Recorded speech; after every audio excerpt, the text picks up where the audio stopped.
Hey, welcome back. It's time for another Top 5, and this week we're talking about the top 5 villains in literature. And I'm not just talking any villains. I mean, there's some really rotten bad guys out there, but some of them have gotten under my skin more than others. There are plenty of other great villains other than the ones on this list, and probably there are some that I should add to my top 5 list, but these are the 5 that stuck with me the most. They made the deepest impression on my psyche. And number 5 is from David Copperfield, the villain Uriah Heep. Charles Dickens has some delightful villains and some really creepy guys. He has a great way of taking character traits and really laying them on thick. Uriah disturbed me when I was a young reader, partially because he's so sniveling, and the other part is because he's so manipulative. And I find I'm less creeped out by the merciless villains than I am by the sniveling, tricky ones. At number 4 is Grima Wormtongue from Lord of the Rings. He's also another sniveling, manipulative one. He sits beside King Theoden and manipulates him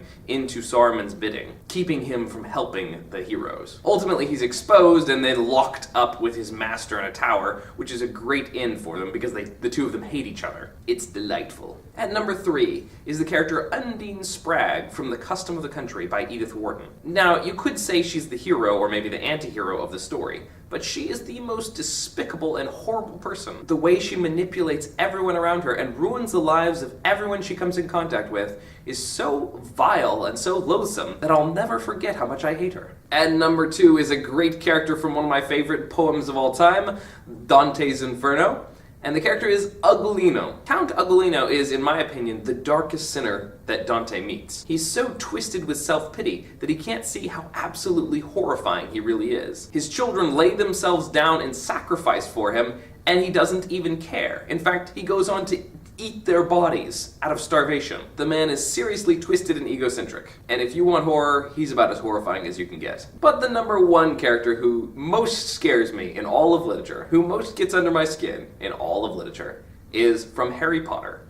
No, it's not Voldemort. Crazy magician with no nose who tries to kill children? That's not very realistic. But the real creepy one is Dolores Umbridge. Think about it. How often do you have corrupt politicians getting involved in education and trying to torture children?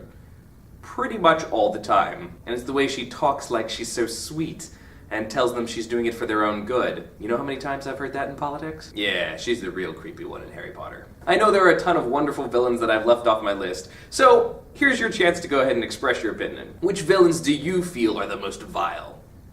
And what character traits of villains do you find bother you the most? Thanks again for watching. You can click over here to watch another episode or to subscribe, and I will see you next week. Bye-bye.